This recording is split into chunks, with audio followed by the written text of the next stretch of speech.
To make a cheese sauce or a bechamel, you make it from a bechamel. So I'm going to make a bechamel to start with. Now the first stage is in making a roux.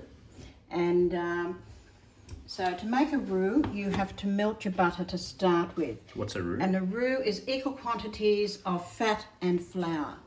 And that's by weight, not by volume.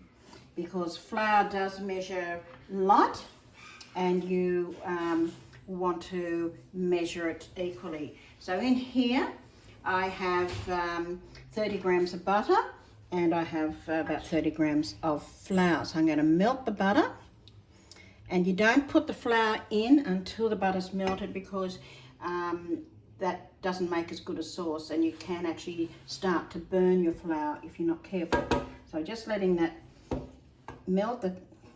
The stove is heating up, and these are heavy base saucepans. When you have heavy base saucepans, they take a little bit of time to heat up, but when they do heat up, they retain the heat. And you've got to take that in consideration when you're cooking, so that you allow for the fact that if there's stored heat in the bottom of a pan, you don't want it to burn your food either.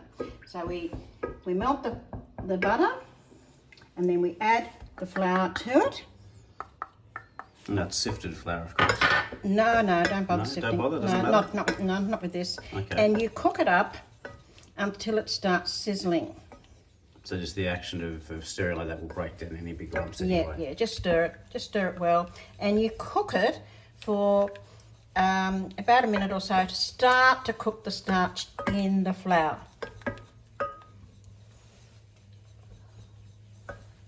So just want to let it sizzle there for about a minute.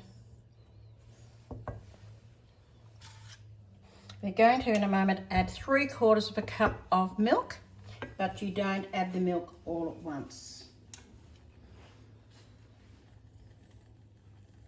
All right, so that's enough. I'm going to take it off the heat and gradually stir in the milk, a little bit at a time.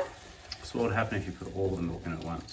It has the potential to go very lumpy, and it's very hard to get those lumps so you're just back. gradually changing the chemistry of this.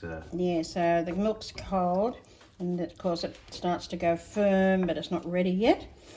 You can make all your white sauces, you can make this way. There's lots of different types of white sauces that of different thicknesses, and all the difference is the amount of liquid you actually put in the sauce.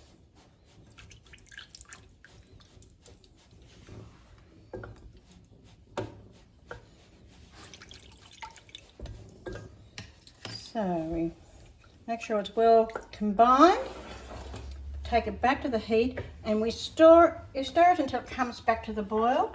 We can add a little bit of seasoning to it. It's just pepper, is it? Just some pepper and salt. Whenever a recipe says seasoning, it means pepper and salt. When it doesn't specify, they take it that the person reading the recipe has a full understanding of what they're talking about. Recipes often do that. They don't tell you some of the other little intricate things you need to know. If they did, they'd probably be about 3 or 4 pages long. And so you season it, and we just have to stir it until it comes to the boil, and that's up to the milk, the heat. And stirring it the whole time. If you don't stir it, the flour sinks to the bottom, because the flour is going to gelatinize in the milk, and the gelatinization process occurs when it reaches the right temperature, basically boiling temperature.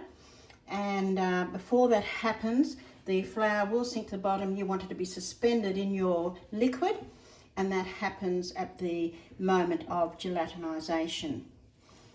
So you need to stir it until it does come to the boil.